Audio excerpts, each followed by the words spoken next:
ఆంధ్ర రాష్ట్ర రాజకీయాలు ఎట్టున్నాయంటే వాస్తవంగా ఇక్కడ రాజకీయాలు జరగట్లా, అభివృద్ధి జరగట్లా, ఫ్రాక్షనిజం నడుస్తున్నట్టు అందరికీ అర్థమవుతుంది ఆంధ్ర రాష్ట్రంలో. ఒకప్పుడు ఫ్రాక్షనిజం అంటే ఒక గ్రామంలో ఉండేది. ఆధిపత్య పోరు కొరకు ఒకళ్ళ మీద ఒకళ్ళు కేసులు పెట్టుకునేవాళ్ళు. అది దాదాపు మరి గొడవల వరకు, హత్యల వరకు పోయిన దాఖలాలు రాయలసీమలో కానీ పల్నాడులో చూసాం, బాంబు దాడులు కానీ రిగ్గింగ్లు కానీ. కానీ 2024 సంవత్సరం నుంచి ఆంధ్ర రాష్ట్రంలో ఒక కొత్త రాజకీయం, ఫ్రాక్షన్ రాజకీయం మనం ప్రభుత్వ స్థాయిలో చూస్తున్నాం. గతంలో ఎన్నడూ లేదు. ఆంధ్ర రాష్ట్రం ఏర్పడి బహుశా 1955-56 నుంచి 2024 వరకు సుమారు 69 సంవత్సరాల్లో ప్రభుత్వాలు వచ్చినాయి. పైన ముఖ్యమంత్రులు ఉండేవాళ్ళు, ఎవరి పని వాళ్ళు చేసుకున్నారు, గెలిచారు, ఓడారు. ఎక్కడో గ్రామ లెవెల్లో గొడవలు ఉండేవి. కానీ ఇప్పుడు 2024 నుంచి మీరు గమనిస్తే ప్రతిపక్ష నాయకుడిని అనగదొక్కాలి. ప్రతిపక్ష పార్టీలోని సోషల్ మీడియా వాళ్ళు కావచ్చు, నాయకులు కావచ్చు, ఎమ్మెల్యేలు, మాజీ మంత్రులు, ఎవరైనా, మాజీ ఎంపీలు, లేదు ఇప్పుడున్న ఎంపీలు కావచ్చు, ఎమ్మెల్యేలు కావచ్చు, అక్రమ కేసులు పెట్టడం, అక్రమంగా వాళ్ళని జైళ్ళకు పంపించటం, చివరకు ఐఏఎస్ ఐపీఎస్ని కూడా రిటైర్ అయిన వాళ్ళు కావచ్చు, ఇప్పుడు పనిచేస్తున్న వాళ్ళని సస్పెండ్ చేసి వాళ్ళ మీద కేసులు పెట్టి అనగదొక్కాలి. ఎట్టుందంటే వాళ్ళకు అవకాశం ఇచ్చింది తెలుగుదేశం పార్టీకి, చంద్రబాబు నాయుడు గారికి, లేదు జనసేన బీజేపీకి ఒక అవకాశం ఇచ్చారు జనం. మీరు ఇచ్చిన హామీలు నిలబెట్టుకోండి, ఎవరూ దానికేమో అడ్డం తగలట్లేదు. వైఎస్ఆర్సీపీ పార్టీ కావచ్చు, జగన్మోహన్ రెడ్డి గారు కావచ్చు, ఇంకా చేయమని మేము డిమాండ్ చేస్తున్నాం. బాబు మీరు ఇచ్చిన హామీ నిలబెట్టుకోండి, ప్రజలకి న్యాయం చేయమని అడుగుతున్నాం. అది చేయలేకపోగా జగన్మోహన్ రెడ్డి గారికి మాకు అడ్డం, రేపు మళ్ళీ అధికారంలోకి వస్తాడేమో, సంవత్సరంలోనే ఈ ప్రభుత్వం భ్రష్టు పట్టిపోయింది, అక్కడేమో గ్రాఫ్ పెరిగిపోతుంది, అంతంత మాత్రాన గతంలో వాళ్ళు చెప్పినవన్నీ అబద్ధాలుగా ప్రజలు గమనిస్తున్నారు. మళ్ళీ జగన్మోహన్ రెడ్డి గారు ఈరోజు మీరు చూస్తున్నారు, ఎక్కడికి పోయినా బ్రహ్మరథం పడుతున్నారు. వాస్తవంగా మొన్న తెలుగుదేశం అనుబంధ ఛానల్లోనే చెప్పారు, చంద్రబాబు నాయుడు గారు ఓడిపోతే మళ్ళీ తేరుకోవడానికి, పార్టీని నిలబెట్టడానికి 2-3 సంవత్సరాలు పట్టింది. అక్కడ తెలంగాణలో కేసీఆర్ గారికి 1-2 సంవత్సరాలు పట్టింది. ఇక్కడ జగన్మోహన్ రెడ్డి గారు 2-3 నెలల్లోనే బ్రహ్మాండంగా తిరుగుతున్నాడు, తిరుగుబాటు చేస్తున్నాడు ప్రభుత్వం మీద అని. ఇవన్నీ గమనించి ఎలాగన్నా అనగదొక్కాలి, వైఎస్ఆర్సీపీ పార్టీని, కార్యకర్తల్ని భయపెట్టాలనే కోణంతో అక్రమ కేసులు. ఈరోజు లిక్కర్ కేసు, స్వయాన జగన్మోహన్ రెడ్డి గారి దగ్గర పనిచేసిన ఐఏఎస్ ధనంజయ రెడ్డి గారు కావచ్చు, గత 20-30 సంవత్సరాల నుంచి ఓఎస్డీగా పనిచేస్తున్న కృష్ణమోహన్ రెడ్డి గారిని, అనేక మందిని, రాజశేఖర్ రెడ్డిని, లేదు అనేక మందిని, అసలు ఎట్టి పరిస్థితుల్లో బెవరేజెస్ కార్పొరేషన్ కానీ లిక్కర్కి కానీ సంబంధం లేని వాళ్ళని ఆధారాలు లేకుండా కేవలం తీసుకొచ్చి ఇదిగో 3,000 30,000 వాళ్ళకి ఇష్టం వచ్చినట్టు ఒక్కొక్క దగ్గర ఒక్కొక్క మాట్లాడుతున్నారు తెలుగుదేశం నాయకులు. ఒకళ్ళు 3,000 అంటారు, ఒకళ్ళు 13,000 కోట్లు అంటారు, ఇంకొకళ్ళు 16,000 కోట్లు స్కామ్ జరిగింది. ఏదైనా చెప్పచ్చు కదా, అబద్ధం ఆడడానికి దానికి రుజువు ఎందుకు? ఎంతైనా చెప్పచ్చు. అలా చెప్తూ ఓ స్కామ్ జరిగింది, ఇదిగో వీళ్ళని అరెస్ట్ చేస్తున్నాం, వాళ్ళని అరెస్ట్ చేస్తున్నాం, ఒక సిట్ వేసాం, ఆ సిట్లో తెలుగుదేశం మరి కనీసం పచ్చ చొక్కా వేసుకోకర్లా, పోలీసులే తెలుగుదేశానికి పనిచేస్తున్నట్టు ముఖ్యమంత్రి పేషి నుంచి ఇదిగో పలానోడిని అరెస్ట్ చేయి, పలానోడిని అరెస్ట్ చేయి, వాళ్ళని అరెస్ట్ చేయటం, కోర్టులో ప్రొడ్యూస్ చేయటం. చివరికి కోర్టులో కూడా ఏమైనా సాక్ష్యాలు ఉన్నాయని అడిగితే ఇస్తాం, త్వరలో ఇస్తాం, ఎప్పుడు ఇస్తారో తెలీదు. కేవలం ఏంటంటే అరెస్ట్ చేయాలి, ఈ కేసు నిలబడిద్దా, రేపు అసలు ఇది అసలు శిక్షలు పడతాయి, ఏం లేవని వాళ్ళకి తెలుసు, కానీ మేము అరెస్ట్ చేస్తాం అంతే. దేశంలో అంతే కదా, అరెస్ట్ చేసిన తర్వాత ఎవరైనా సరే ఆ ముద్దాయిలు మళ్ళీ రేపు 5 ఏళ్లకో 10 ఏళ్లకో నిర్దోషులుగా తేల్తారు. కానీ ఏం చేయగలుగుతాం, లూపోల్ ఉంది దేశంలో, చట్టంలో. అలా ఈరోజు జగన్మోహన్ రెడ్డి గారిని వాళ్ళ సొంత మనుషుల్ని అరెస్ట్ చేయటం, ఇంకో కొంతమంది ఛానళ్ళు జగన్మోహన్ రెడ్డి గారిని కూడా అరెస్ట్ చేసేస్తాం, బిగ్ బాస్ వరకు వెళ్ళిపోతాం, తాడేపల్లి వరకు వెళ్తాం. గతంలో కూడా ఇదే జరిగింది. ఒకసారి మన జ్ఞాపక శక్తిని ఒక 10-15 సంవత్సరాలు వెనక్కి తీసుకురండి. 2010 సంవత్సరంలో కూడా ఆ రోజు కాంగ్రెస్ పార్టీ, మేము కూడా ఆ రోజు ఆ పార్టీలోనే ఉన్నాం, ఎంతో పదిలంగా ఉంది రాష్ట్రంలో. 40% ఓటు బ్యాంక్, 40-40%తో జగన్మోహన్ రెడ్డి గారు తన సొంత పార్టీ పెట్టుకుంటే చిలక్కి చెప్పినట్టు చెప్పారు కాసు కృష్ణారెడ్డి గారు. వాళ్ళు ఎవరి ఇష్టం వాళ్ళు ప్రజాస్వామ్యంలో అక్రమంగా కేసులు పెట్టద్దు అని విన్నారా? ఎలా ఏం జరిగింది? 40% ఓటు చేరున్న కాంగ్రెస్ పార్టీ 2% వచ్చింది ఆంధ్ర రాష్ట్రంలో. అక్రమంగా జగన్మోహన్ రెడ్డి గారిని అరెస్ట్ చేసి అక్రమంగా జైల్లో పెట్టి 16 నెలలు ఏమన్నా తేలిందా? ఇప్పటివరకు 15 సంవత్సరాలు అయింది.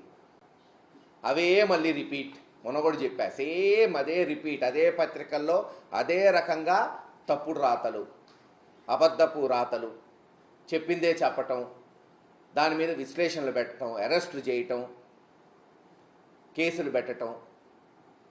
తుడిచిపెట్టుకుపోయింది కాంగ్రెస్ పార్టీ ఆంధ్ర రాష్ట్రంలో. రేపు అదే జరగబోతుంది తెలుగుదేశం పార్టీ. అవకాశం ఇచ్చింది ప్రజలు మంచి చేయడానికి, అది వదిలేసి ఇచ్చిన హామీలు నిలబెట్టుకోవటం అది తుంగలో దొక్కేసి ఈరోజు కేవలంగా అభూత కల్పన కల్పిస్తూ, అప్పుడేవో బ్రాండ్లు ఉన్నాయి అమ్మేశారు, మరి ఈరోజు అదే బ్రాండ్లు వస్తున్నాయి కదా. ఈరోజు జగన్మోహన్ రెడ్డి గారి హయాంలో ఉన్న బ్రాండ్లే ఈరోజు వచ్చినాయి. మహా అయితే ఇంకో 2-3 యాడ్ అయినాయి అంతే. పోనీ ఆ బ్రాండ్లు ఏమన్నా అమ్మకుండా ఉన్నారా?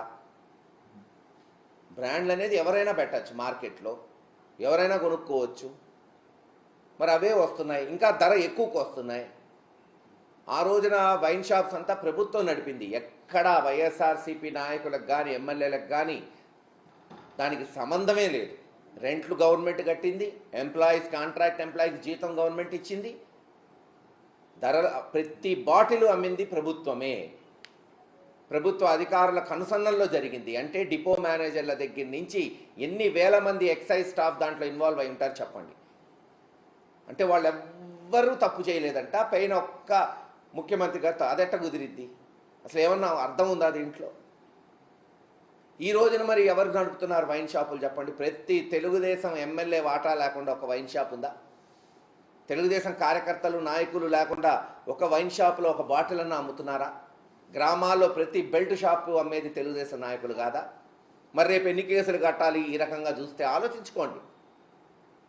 మీరు నేర్పిన పాఠాలే రేపు మీకు గుణపాఠాలు అవుతాయి, ఖచ్చితంగా అవుతాయి. ఎక్కడికి బోరు, అందరం ఇక్కడే ఉంటాం. ఇలా అన్యాయంగా కేసులు పెట్టడం ఎవ్వరు భయపడేది లేదు. ఇదేమన్నా కొత్త జగన్మోహన్ రెడ్డి గారికి? కొత్తగా ఇవేమన్నా చూస్తున్నాడా? ఎస్, పోరాటాలు చేస్తాం, చట్ట పరిధిలో రేపు కోర్టులో పోయి తేల్చుకుంటాం. మీరు చెప్పిన ఈ కేసులన్నీ నిలబడే కాదని మారుమూల గ్రామంలో ఉన్న ప్రజలు కూడా చెప్తున్నారు. ఈరోజు రాజకీయం ఏముంది? ఈరోజు సోషల్ మీడియా వచ్చిన తర్వాత అరచేతిలో ఉంది రాజకీయం. ఇంట్లో కాదు, ప్రతి ఒక్కళ్ళ అరచేతిలో రాజకీయం తెలిసిపోతుంది. ఎవరైనా సరే, ఆడవారు కావచ్చు, మగవారు కావచ్చు. నిజాలు అందరికీ తెలుస్తున్నాయి. ఖచ్చితంగా జగన్మోహన్ రెడ్డి గారి నాయకత్వంలో ఈ అక్రమ కేసులు ఎదుర్కొంటాం. ఎంతమంది మీద పెట్టినా ఇవే కాదు, ఇంకా ఏవేవో తెస్తున్నారు. అది ఉంది, ఇది ఉంది, సోషల్ మీడియా వాళ్ళకి జీతాలు ఇచ్చారు, ఏది పడితే అది. సరే, అనుబంధ మీడియా ఉంది, పత్రికలు ఉన్నాయి, గతంలో కూడా రాశారు. గెలిచిందా? తెలుగుదేశం 2-3 సార్లు ఓడిపోలేదా? చిత్తుగా ఓడిపోయినా కూడా ఉంది. అప్పుడు కూడా ఈ మీడియా చంద్రబాబు నాయుడు గారిని ఎత్తుకుంది. ఒక్క మీడియా వల్ల, రాతల వల్ల, అక్రమ కేసుల వల్ల రాజకీయాలు నడిసే పని అయితే ఎప్పుడు అధికార పక్షమే గెలుస్తూ ఉంటుంది. 83 నుంచి ఈరోజు 2025, అంటే దాదాపు 42 సంవత్సరాల్లో సగం సార్లే తెలుగుదేశం గెలిచింది, సగం సార్లు ప్రతిపక్షం, అది కాంగ్రెస్ పార్టీ కావచ్చు, వైఎస్ఆర్సీపీ పార్టీ కావచ్చు, గెలిచిన దాఖలాలు చూశాం. రేపు ఇదే జరగబోతుంది. 4 సంవత్సరాలు జరగబోయే తర్వాత జరిగే ఎన్నికల్లో అది 3.5 సంవత్సరమా, 4 సంవత్సరమా, జమిలీ ఎన్నికల అఖండ విజయంతో జగన్మోహన్ రెడ్డి గారు రాబోతున్నారు. ఆ రోజు మీరే గమనించండి. ఈరోజు మీరు అక్రమ కేసులు పెడుతున్నారు, ఆ రోజు సక్రమంగా కేసులు వస్తాయి. వైన్ షాప్ దగ్గర నుంచి పై వరకు ఈ జరిగిన అక్రమాలన్నీ వెలికి తీయాల్సి వస్తుంది. ఈరోజు మీరు అన్యాయంగా ఇరికిస్తున్నారు అధికారులని. రేపు వీళ్ళు ఊరుకుంటారా? మీరు పెడుతున్న ఎవరో ఒక మహిళని బాంబే నుంచి తీసుకొచ్చి కేసు పెడుతున్నారు. రేపు అదే మహిళ వచ్చిద్ది, లేదు గత ప్రభుత్వంలో నన్ను భయపెట్టి కేసులు పెట్టించారని చెప్పిద్ది. ఇంతేగా జరిగేది. అసలు ఆమె ఏంది, ఆమె క్యారెక్టర్ ఏంది, ఆమె చేత కంప్లైంట్ ఇప్పించటం ఏంది, ఐపీఎస్ లోపలికి పంపించటం ఏంది? రేపు ఆమె మళ్ళీ చెప్పిద్ది, లేదు గతంలో నా చేత అబద్ధమాడిచ్చారు ఆ రోజున్న కూటమి ప్రభుత్వం, నన్ను బెదిరించి కేసు పెట్టించారని చెప్పింది. అప్పుడు ఏం చేస్తారు? ఆలోచించుకోండి. ఒక్క ఓటు కూడా దీనివల్ల మారేది ఉండదు. ఇంకా ప్రతిపక్షానికి ఏదైతే వైఎస్ఆర్సీపీ పార్టీకి లక్షల ఓట్లు మారుతున్నాయి ఈ సంవత్సరంలో. అయ్యో అనవసరంగా ఈ కూటమి ప్రభుత్వానికి ఓటేసామో, ఇంకా ఎక్కువ ఇస్తా అన్నారు జగన్మోహన్ రెడ్డి గారి కన్నా, ఆశపడ్డాం, ఈరోజు దగా పడుతున్నాం.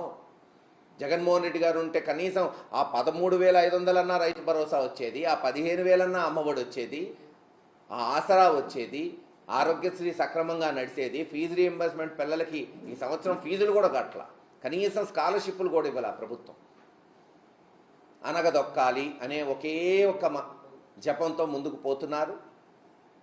ఖచ్చితంగా వచ్చే కాలంలో క్షేత్రస్థాయికి పోయి పోరాటాలు చేసి ప్రజలకి నిజాలు తేటతలమయ్యేటట్టు చెప్పి, ఎట్టి పరిస్థితుల్లో కోర్టులలో పోరాటాలు చేసి న్యాయస్థానంలో న్యాయం గెలిచేటట్టు చేసి బెయిళ్లు తీసుకొని వచ్చి కూడా పోరాటాలు చేసి మళ్ళీ వైఎస్ఆర్సీపీ పార్టీని గెలిపించుకుంటామని తెలియజేస్తున్నాం.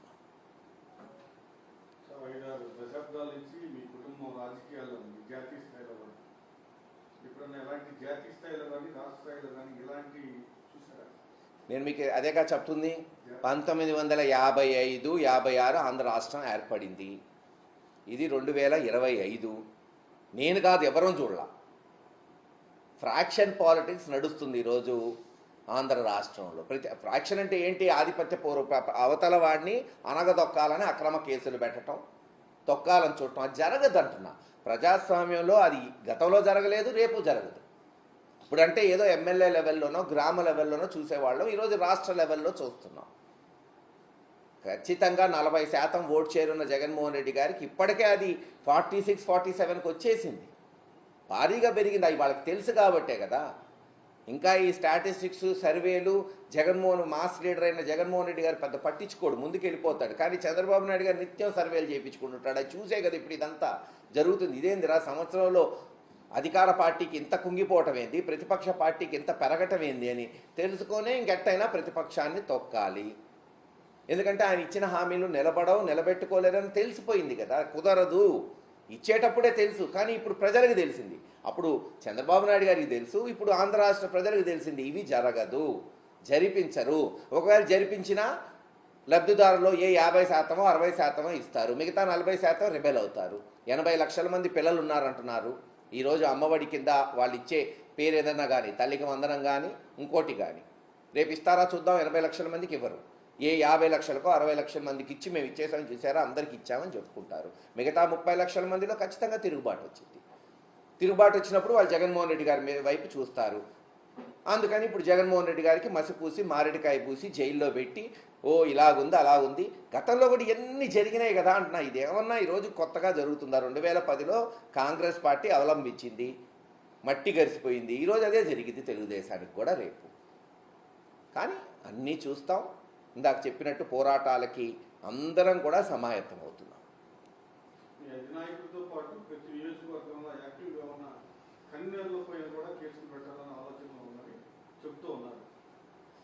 ఒకటే చెప్తున్నాం, చెప్పేది ఏంది? ఈరోజు చూస్తున్నాం కదా పాపం. ఎవరా సోషల్ మీడియా వాళ్ళు? తెలుగుదేశానికి సోషల్ మీడియా పనిచేయలేదా?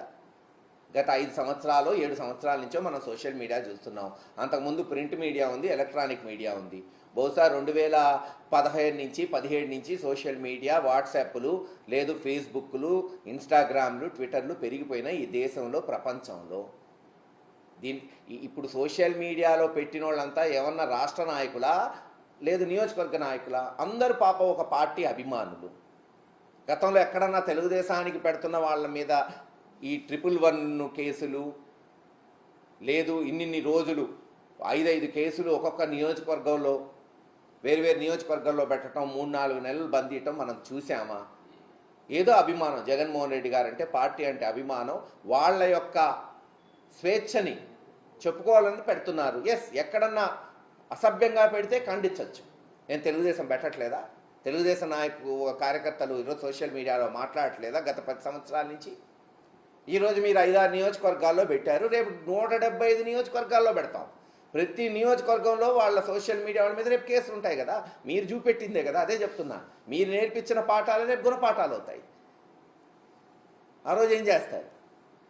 అందరికి ఒకే చట్టం ఉండాలి కదా. చట్టం, న్యాయం, అధికార పక్షం కావచ్చు, ప్రతిపక్షం కావచ్చు, ఏ కులమైనా కావచ్చు, ఏ మతమైనా కావచ్చు, డబ్బున్నోడు కావచ్చు, డబ్బు లేనోడు కావచ్చు, ఒకటే ఉండాలి.